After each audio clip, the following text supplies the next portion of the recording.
भांगड़ है वो हंगामा किया होता कि सबको समझ में आ जाता। मगर मामला ऐसा है कि कल का एक दिन है, परसों पोलिंग है, प्रचार का वक्त खत्म हो गया। कहीं ना कहीं मुखालफिन ये सोचकर ऐसा किए होंगे कि इनके वर्कर्स जो है वो जमा हो जाए, भांगड़ करें और अपना काम काज बंद करें। अभी जो है जब प्रचार का वक्त खत्म होता तो उम्मीदवार का भी काम काज खत्म होता, उस वक्त सिर्फ वर्कर और कार्यकर्ता का काम रहता।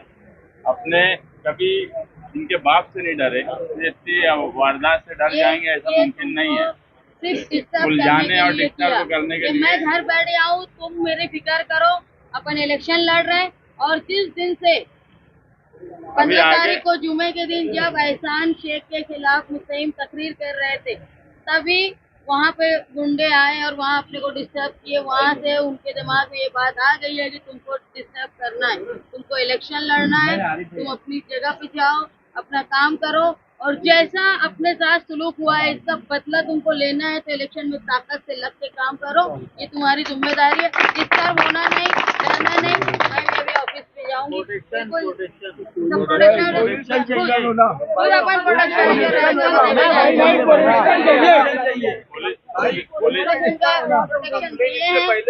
देने वाले हैं अभी।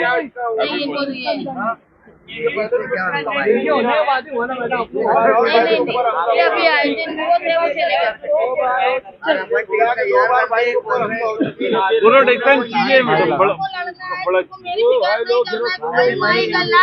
जान से मारने की हिम्मत नहीं कर सकता, ये सिर्फ तुमको डराने के लिए, तुमको डिस्टर्ब करने के लिए किया गया है। ये याद रखो, किसी के बाप की ताकत नहीं है कि जान से मारे, वो सिर्फ डिस्टर्ब करना चाहते हैं। अगर तुम मेरे लिए कुछ कर सकते तो जाके इलेक्शन में काम करो, अपनी फील्ड पे काम करो, लोगों को निकालो। और ये गुंडागर्दी कौन कर रहा है ये पूरा शहर जानता।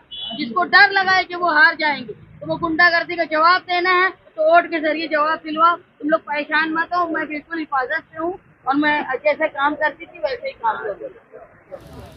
आपके साथ क्या हुआ था? मैं मेरे घर मकान से निकली महेश नगर से और तकरीबन 11:30 बजे के करीब मैं वार्ड नंबर 20 नजमाबाद के पास पहुंची, जहां पे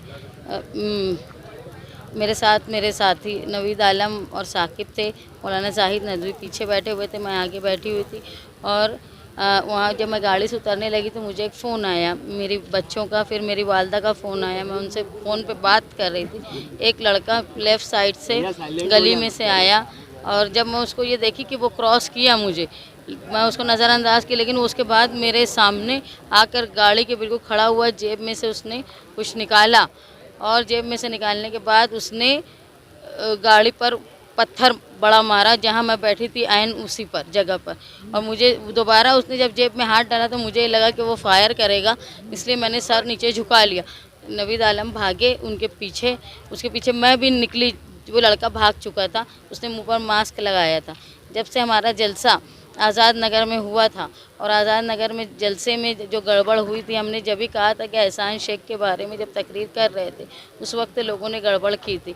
ये वार्ड नंबर 20 भी उन्हीं लोगों का है और मुझे नहीं मालूम था कि इतने नीचे गिर के सियासत करेंगे लोग।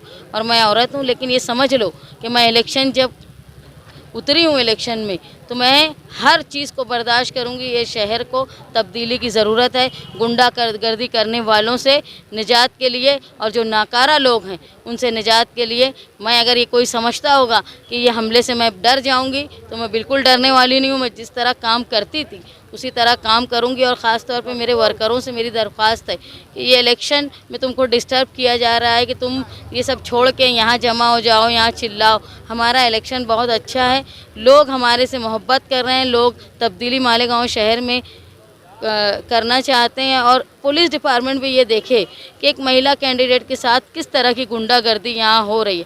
अगर ये समझते होंगे कि मैं औरत हूँ तो डर जाऊँगी तो ये समझ लो मैं निहाल अहमद की बेटी हूँ, मैं किसी बात से डरने वाली नहीं हूँ।